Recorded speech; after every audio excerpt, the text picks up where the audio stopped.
Avast, ye scurvy dogs. God, I screwed up the line. Doing it again. I'm gonna be sick. Avast, ye HUD fans. Jeremy here, introducing the newest set to Magic Gathering standard format.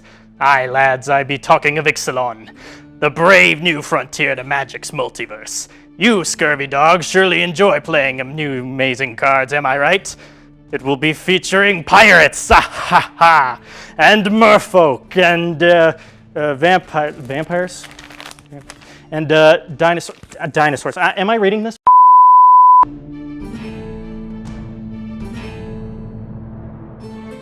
With Magic's new set dropping at the end of this month, new edition and changes are inbound for the standard format, and in more ways than one. With both Zendikar and Innistrad block leaving, this new set will dictate the direction the new decks will be taking, and with the way it's lined out, it's probably going to be tribal. The set's two main tribes, Pirates and Dinosaurs, are three-colored deck styles that this set pushes heavily. Pirates are Grixis colored and focus a lot on either taking cards away from the player or exiling them from the game completely.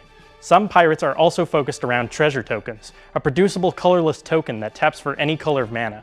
The Pirates' main legendary, Admiral Beckett Brass, allows players to take control of an opponent's permanent after at least 3 pirate creatures deal damage to said player. He allows pumps for Pirates as well, so I keep an eye out. I certainly did.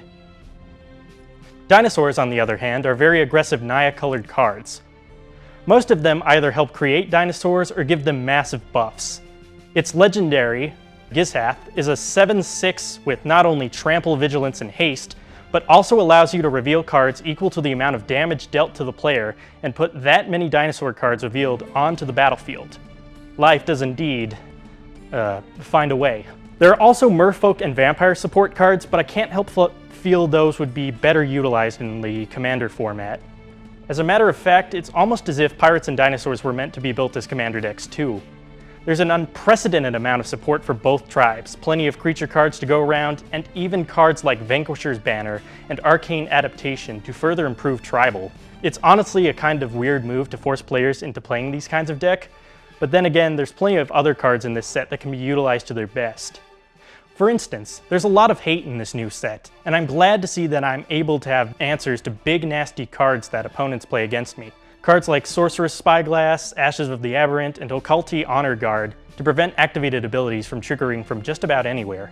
There's a fair amount of control too, with the reprint of both Duress and Spell Pierce, as well as removal cards like Walk the Plank and Vraska's Contempt that are cheap and effective at getting rid of creatures.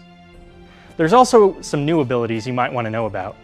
The Enrage ability creates triggered abilities that happen whenever the creature is dealt damage. The Explore ability is a triggered ability that allows players to look at the top card of their library. If it's a land, they put it into their hand. If it's anything else, the target creature gets a +1/+1 counter, and that card is either put into the graveyard or put at the bottom of its library. There are also flip cards that transform into lands when a condition is met. Finally, let's talk about Planeswalkers. The new girl in town, Hutlati, is a Planeswalker focused on nothing but dinosaurs. With a +1 to gain life off your strongest creature, a 0 to create a 3/3 dino, and a minus ability to deal damage based on how much you want to spend. But the real talk of this set is Jace. For 3 mana, you get a legendary Jace that has a couple of lackluster abilities, but his bomb is something that intrigues me. His -5 allows him to create 2 token Planeswalker versions of himself that aren't legendary. A bit confusing, right? Well, I don't know what this will do in terms of affecting the legendary rule just yet, but this may change the game up in more ways than one in terms of how we play Planeswalkers. There's also a new Vraska, which allows you to create pirates with her plus ability.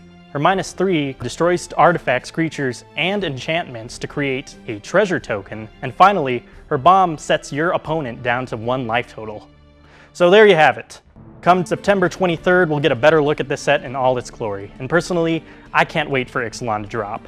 Until then, I'll be sailing the 7 seas in search for more booty. Ooh, that reminds me of a joke. Okay, so belligerent Brontodon walks into a pub and sits next down to a pirate, right? Then he says to him, "Hey handsome, why don't you come my way and produce some treasure tokens?" To which the pirate says,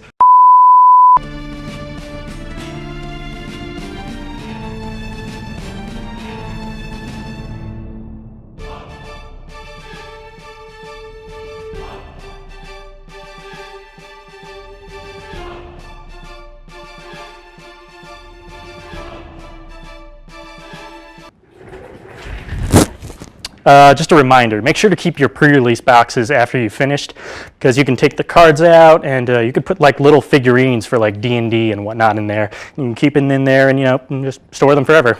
I mean, that's all I want to say.